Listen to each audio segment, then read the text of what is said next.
Okay, hello, good evening.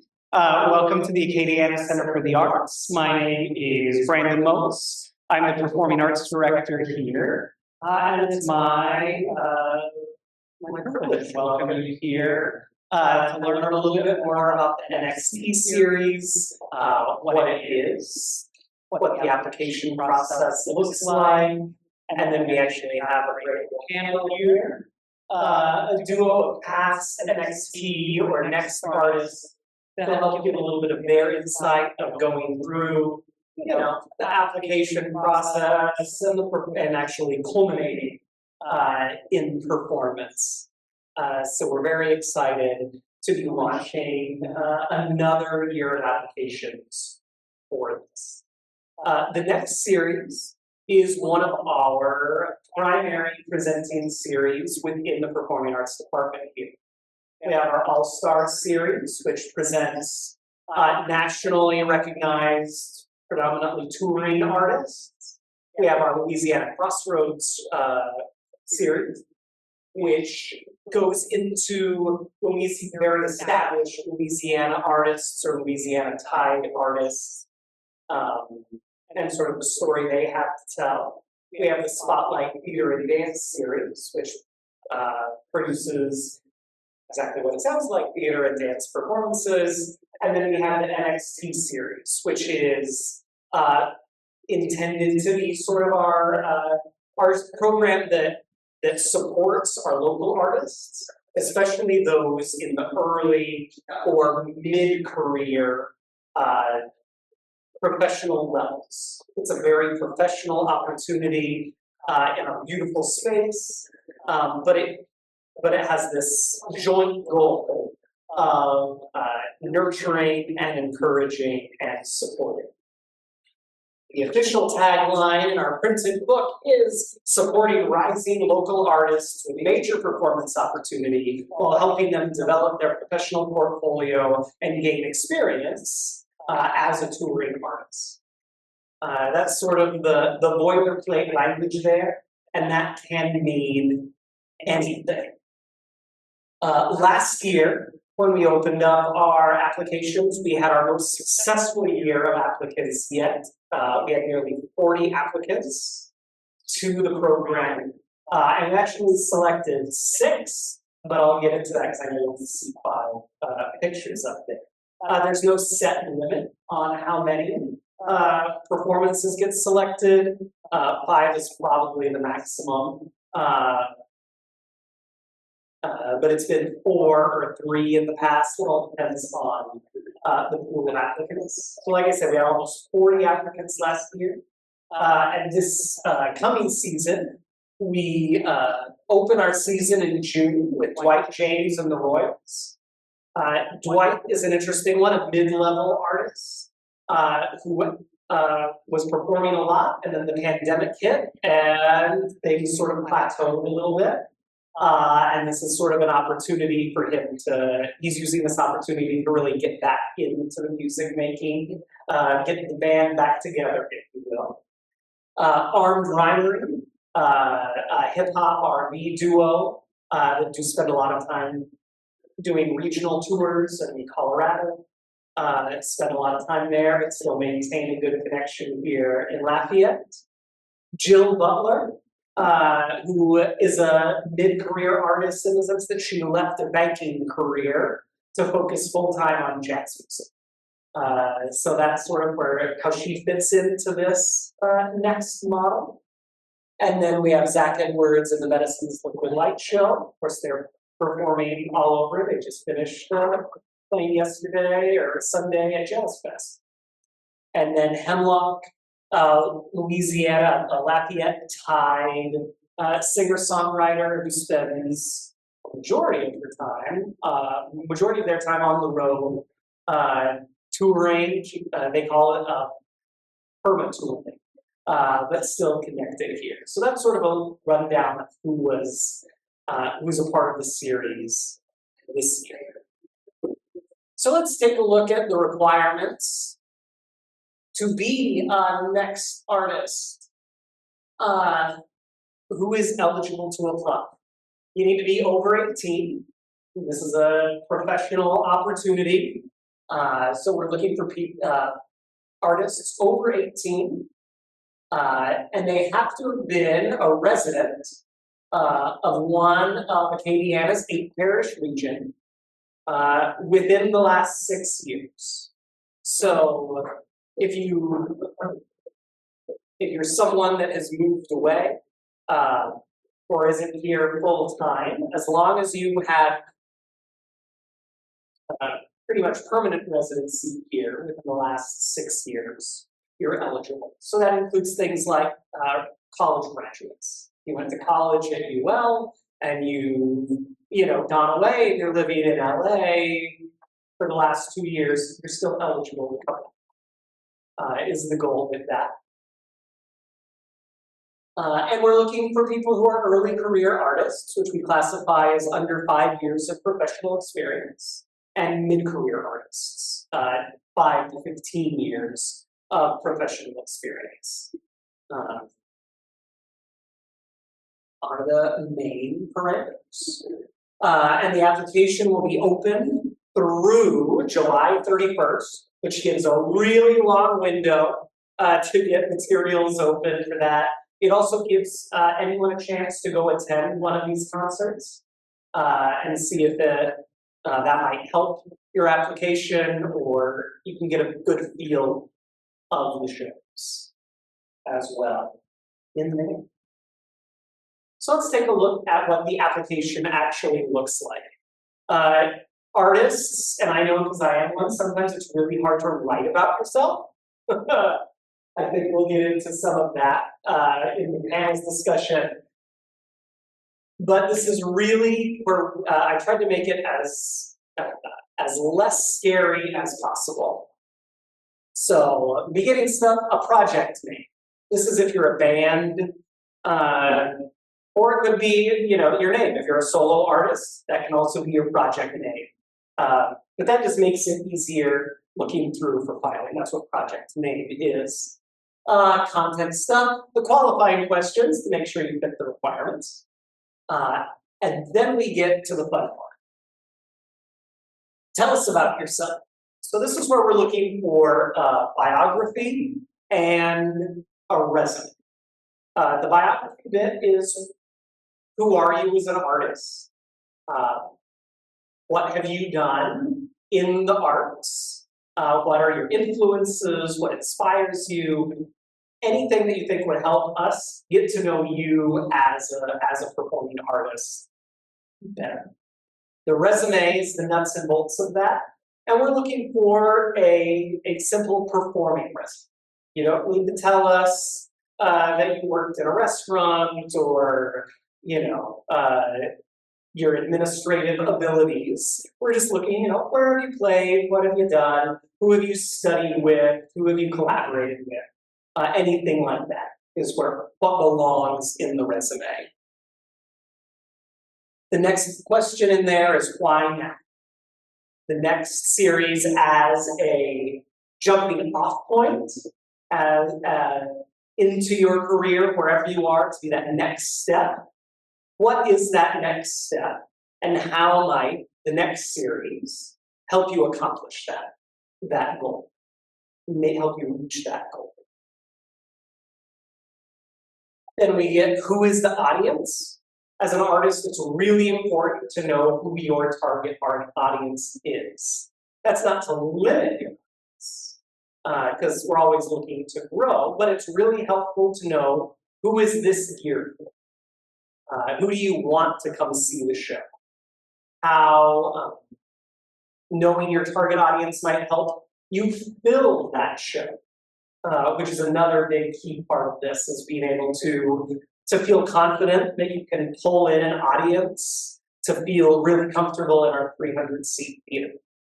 That's so. Who is your target audience? Can you pack that house with your supporters, new and familiar?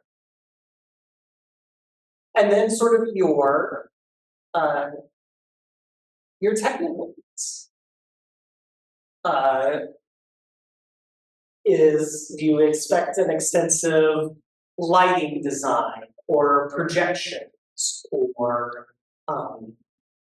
standard sound equipment, anything that might need to be rented. How much time do you imagine needing in the theater for rehearsal times? Anything like that. And then some work samples. We want to see something you've done. It can be a representative clip. It can be songs from a recorded album, if you've recorded an album. We just need to kind of have some sort of visual and audio on what you have done to give us an idea of what's possible in the future. And then there's supplemental materials. You can put as many of these things in there. Designs, board clips. If you have an electronic press kit, that's a good place for that type of information as well. Do I have any questions in the audience so far for anything that I might be able to answer while we're in nuts and bolts moment?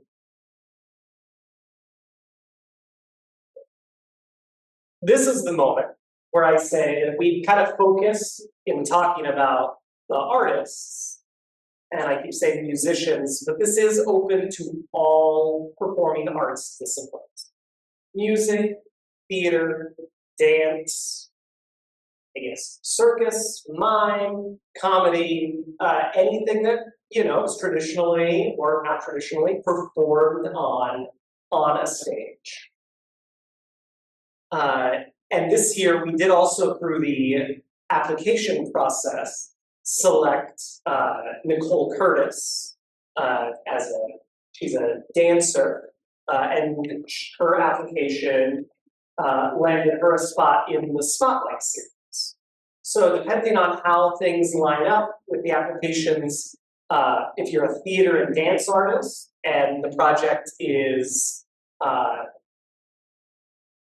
seems to make a better fit in this series, that is a possibility. So please, if you're a theater or dance artist, apply, because there's lots of opportunity there. It's not just a music series. It really is open to all stripes. So any questions now that that boilerplate came through? Awesome. Now I'm going to open things up here to our esteemed panel of past NXT artists. Nebu, right here, you were in 2023, yes. Correct? Yes. I applied, I saw it, they were friends, she said, you should apply. I said, well, what does it entail? So then I spoke with him, and he's like, yeah, you totally should. So it was a process, but when I did it, I sold it out. Artists to do that. I think I was. But I really did it because I made content. I had to send out a great video, and the auditorium now was 50 space. So you utilize, and not just I utilize their dancers, co-video, whatever. But I would say if you do buy and get it, take it like very serious marketing. Take your fans on the journey with the way to actually prepare for the show, do rehearsals. That's kind of what I did. Every time I had a rehearsal, I kind of like did a little snippet to show the progress of what we did. It did help. It helped my career a lot. So in May, I'll be going to Showtime with the Love, and then I'll go to Italy. So it helped a lot. So just I would say market, that would be my advice for constantly market and showcase who you are. I'm very good at that stuff. And it was mine, because people can relate to who you are. So I would say market yourself and really show you do what you will. Because it was hard to, where culturally based state. cycle, it's small pop. And I did art, but I wanted to do, a lot of other different things like that. So, I was thinking,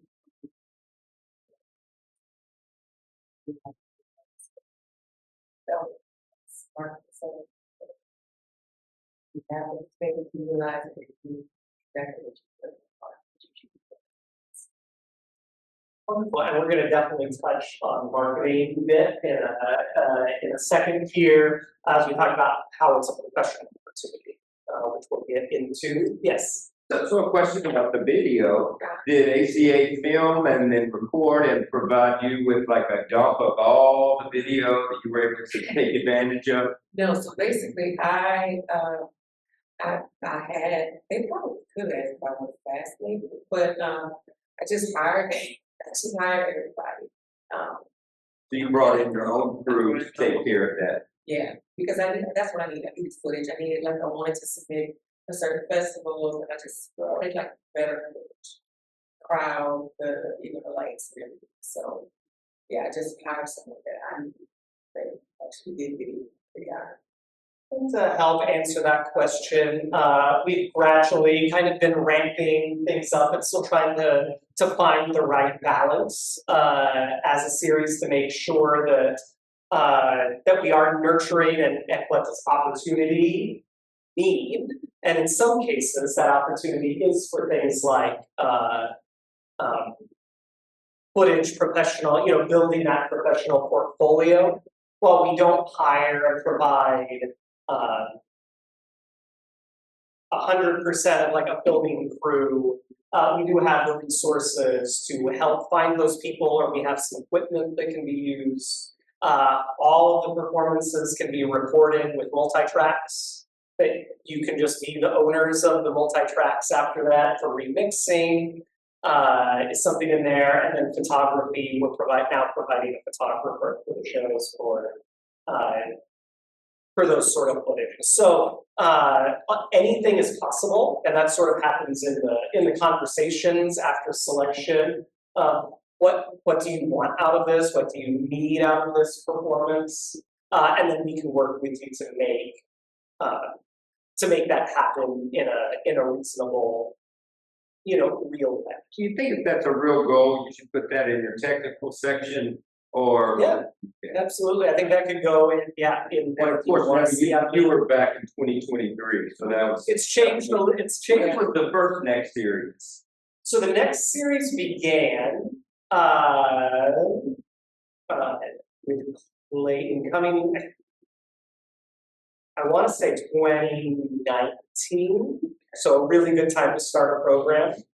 And it actually didn't begin with the Acadiana Times. It kind of had a national brand. It had a very different goal. And over the years, we kind of honed that goal to be more specific, to also include the resources to really support the local artists. That's where we really found that program. I'd also like to introduce our second panelist here, Brewster Durbin. He was a Next artist with us last year with his project. Rookie, do you want to tell us about yourself? Sure. My name is Brewster Durbin from Lafayette. I do indie rock, alt rock. My next project show, the album was not out when I applied, but it was out by the time I performed. It was my debut album called Rookie, and it was a concept album. So for my show, I wanted to display the concept of the album more, in a larger than life way. So we played we played the album front to back on stage, and we had video projection behind us, the visuals for the album, and there was narration in between songs that sort of went into the concept more. And it was kind of like a normal concert, and then also a bit like a play or a musical in a way. And I think something that helped me out in my application was that this particular way of presenting the album wouldn't really have been possible without the next series, because most, I mean, we play around, me and my band play around town, so we play at Blue Moon and other similar settings, and you know, it's standing, and it's not necessarily, you're not as focused on maybe the lyrics or the concept behind the music as you would be in this setting. So like we had a lyric booklet that we passed out to everyone so you could read the lyrics as the show was happening. And yeah, the projection was like, well, I guess this is getting into another thing. Yeah, go for it. Okay. So a big thing with the next series is that it is like on this heightened level, as compared to a normal show that you would do at Blue Moon or something like that. So, okay. So in your application, you need to explain like how you are using this opportunity to take your show from something that you could go see anywhere else to why specifically does it need to be here, and how are you going to take advantage of this setting to make this show possible. Yeah, and I think that's what made both of your applications and discussions and ultimately the show successful was sort of thinking of it as it's a performing arts center. We're not exactly looking for the bar show. It's a listening room format, usually, and you do have the opportunity. Now that isn't to say you have to reinvent yourself. If you're a really great if you're a really great band, the work will speak for itself. But you have the opportunity to think about it in a bigger scale than you would get elsewhere. If having a big, having 12 dancers and a video projection isn't your thing, then don't shoehorn it in by any means. But we are kind of looking for something that, that's not, we're just looking for another gig. I think this isn't quite certainly that. Nebu kept bringing up the idea of marketing, and this is an important thing to think about as a performing professional opportunity. This is we do want you to make money as a next artist through that, and the way we do that here is through a gross revenue split. We work individually with the selected shows to make sure that some basic technical costs are covered, and then everything over that is usually right around like an 80-20 split of gross ticket revenue through to the artist. And that also means that sort of in the marketing aspect of it, we're doing about 20% of the marketing, and you're doing about 80% of the marketing, if that. So we have our resources, but really building up that audience is part of kind of building that, getting that self-promotion aspect out. And I think, as that said, she had the sold out. Yeah, social media, going live. Just. I saw you on social media. You did a great job, and I remember you from that, and that's where I learned about Nezey. Yeah. And I think y'all have beautiful gowns on, and really extravagant production. Yeah, so but it was sold out. It was, but I wasn't doing it like for the money aspect. I really just needed footage. So I was like, right. Look, it's gonna be on this stage, I can do lighting, and then I can have the band. I'm just gonna have to costume changes, we're gonna have dancers, and I just wanted a real big production. So I just kind of took it like that. I took it very serious, like I was doing like a show on Broadway or something like that. And I just wanted to showcase it because I didn't have a space like that, So if they were giving me the opportunity to do it, then I was marketing probably for about 3 months. Yeah. I probably jumped the gun before then. I remember you were out there. Yeah. But the good thing with them is you get to meet with them and you get to kind of give them your vision. Okay, this is what I want. This is what I want the audience to get from my show. And you How far in advance of the show did you start the practical planning? And for you, Probably 3 or 4 months. 3 or 4 months. And I wasn't being rude looking on my phone. I was looking back and I was like, Judah Williams was your drummer, is that right? Yeah, I've got like 1, 2, 3, 4, 5, 6, 7, 8, 9, 10 photos that one of my buddies sent. It was at your show.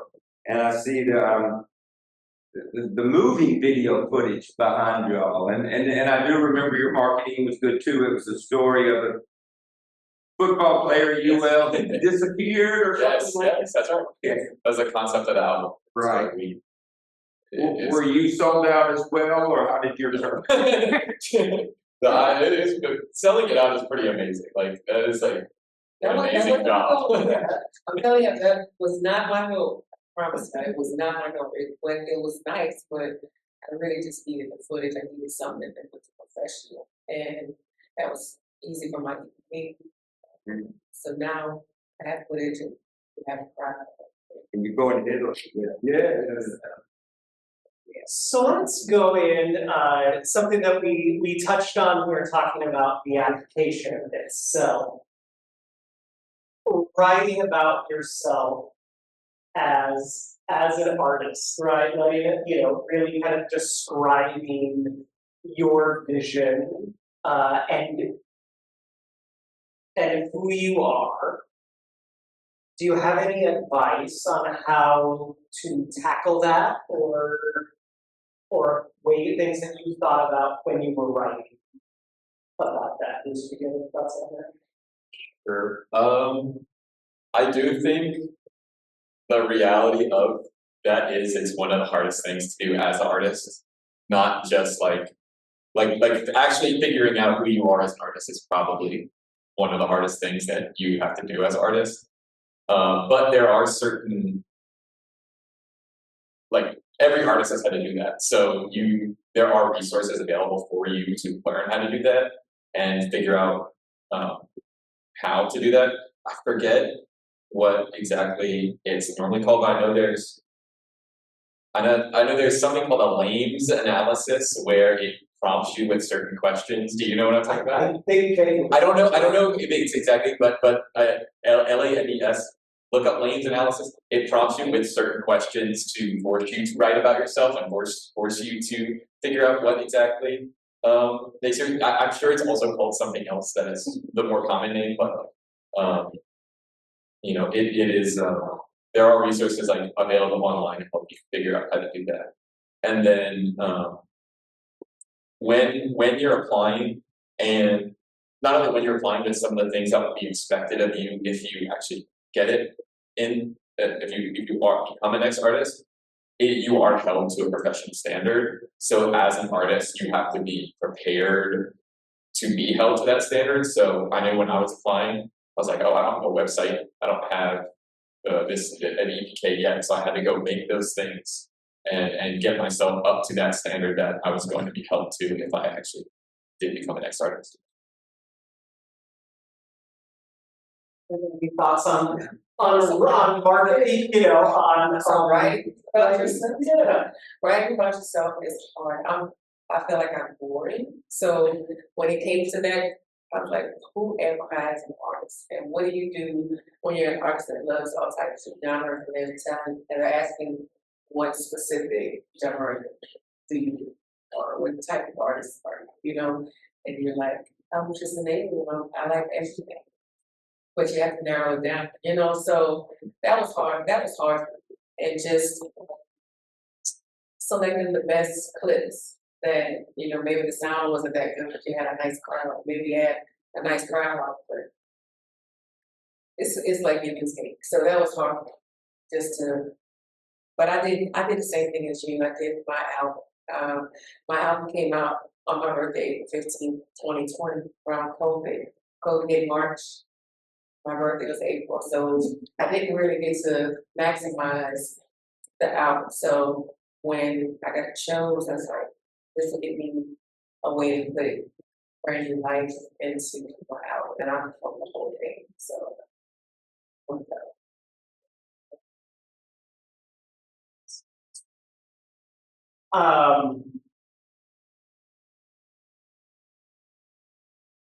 In the application, when writing about it,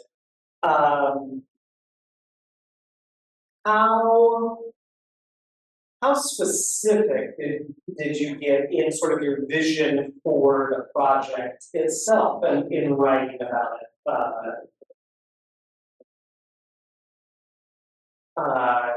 Like how much of the show was, pen to paper, this is what I want it to be, how much of it was aspirational, but how did you go about developing the actual viewpoint that you wanted for the show on paper? Definitely, I wanted dancers, so when I do that, it's a visual that I didn't know exactly how many dancers, that I didn't want to go over a certain. And then, like, you're constantly thinking about it as it's coming, and even down to the last, maybe to the day of, you may make like a little change, but I knew I wanted dancers, and I knew I just wanted a great date. That was my main focus, and I wanted great sound. Please let the sound be great, because I don't like a lot of screeching, and y'all are musicians. But I wanted to do a good sound check, but I didn't want it to feel like we were at the typical bar. So I would say some of my visual was written down, but not all of it, because you don't really know how big it can be until you actually start to rehearse it. Your ideas are coming, so. Yeah, I would say I had most of it. I had the entire, the album itself, the music was not done, but I knew what it was going to be once it was done. So I had the whole concept as I was working on it. So I knew I wanted to present the concept of the album in this movie-like, larger than life way. And so I knew I was going to have the visuals behind me. I knew I was going to have a bigger band than normal. I knew that it was going to be, an enhanced experience from just going on Spotify and listening to the album. So I had all that in the application. So I would say I had pretty much the whole thing in the application. And then you already talked about this a little bit. Bruce, I'd love to hear a little bit more from you as well. After the performance, and you make it through, how did being an next artist help make those next steps? It definitely, it is such a big jump up from other venues that you would play that it helps prepare you, outside of anything professionally, it helps prepare you on a technical level to play these kind of shows. Because I learned a lot technically, because I'm for my thing, I had the visuals in the back, and I had the story of the album playing out, so the music had to be synced to the visuals, and so I had to figure out how technically that was going to work on my own. So I had to learn how to do that. So that was a big help, and then a lot of the same advantages that you said, it provides you with great video and great photos, because it is a heightened opportunity compared to your average show. You have to you hire all the photographers and videographers, so you do have to make the most of it while you have opportunities. That's really interesting. Yeah, I think so. And I think, Brewster, one thing that I liked what you said, even kind of in the gearing up with the application bit, is sort of, leveling up and really finding that real professional, the seriousness, the quality of the materials you put up, or the way, it's presented or talked about makes the impression.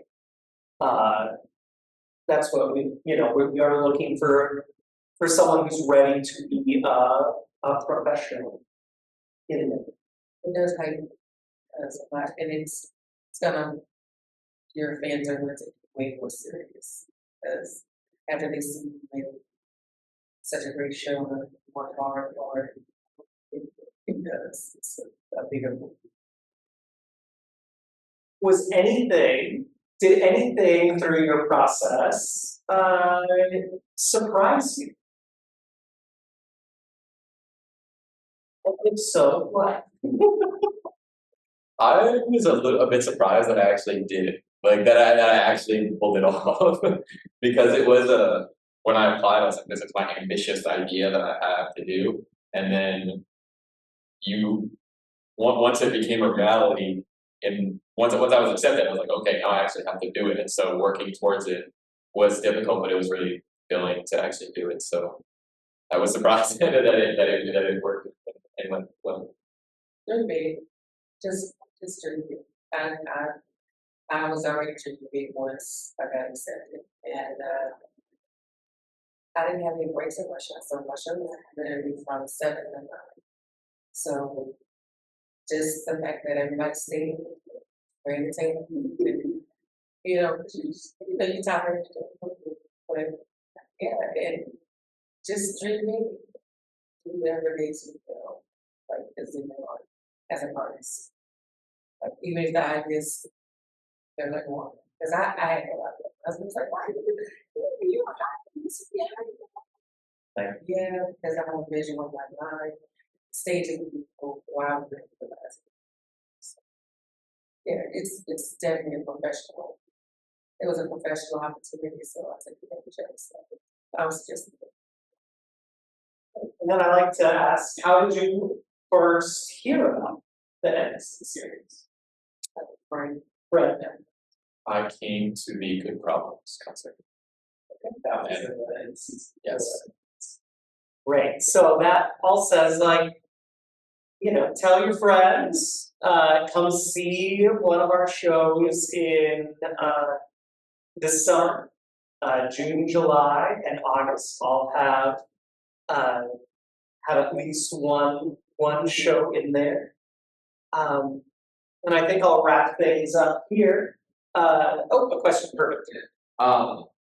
What, because I know it's changed year to year and continuing, but what support did y'all receive from the AcA during the course of the project? Like what were they providing, doing for y'all so that, you know, on that occasion, you know, what's asked for with outreach and things like that? Like what support did they provide? So sound, whatever they provided your sound, whether you needed the monitors or however you want to use it in ears.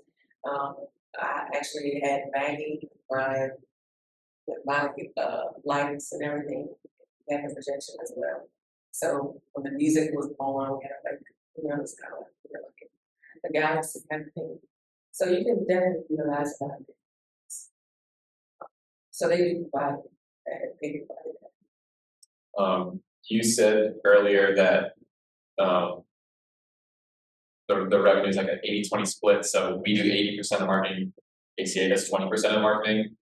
That is true, but they also tell you how to do your marketing in a bit. So after I was accepted, they call all the next artists in for a meeting, and then I was given some additional materials to help market, like, you know, resources. You can set up a KRDS interview. They provided some additional marketing. Yeah, sure. Yeah.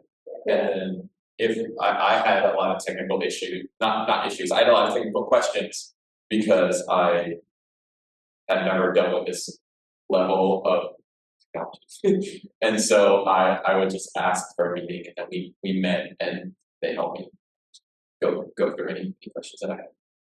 Yeah, I think certainly that support you get, you know, the marketing information really kind of comes out to, you know, what does professional marketing look like? How do you write a press release? We're there to help and assist on a lot of those things. Again, setting up interviews, using our apparatus to help you do things professionally. And then the technical side is the other side of that coin.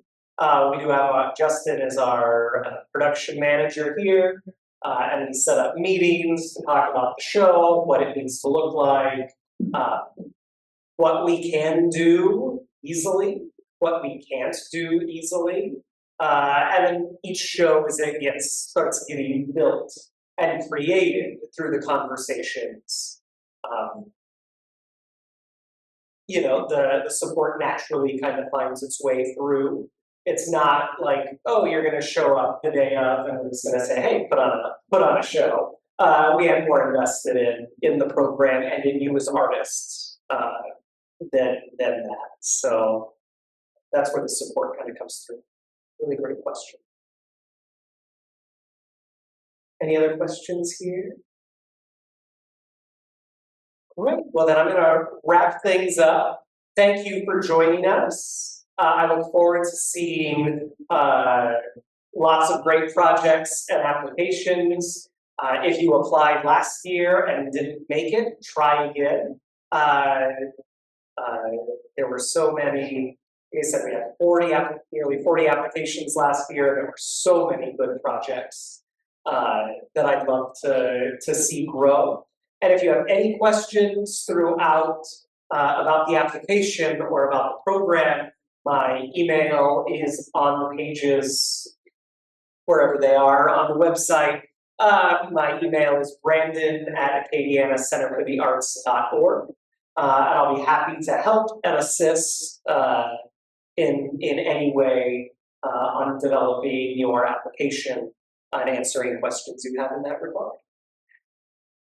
And the last thing I'll say that I should have said earlier, how is it selected? It's not just me making the decisions point blank. That we put together a committee that's made up of community stakeholder, musicians in the community, board members, volunteers.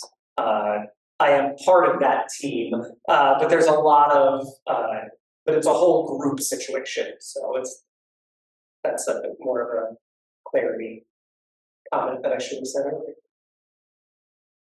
Yeah. All right. Well, thank you, and thank you for watching this far.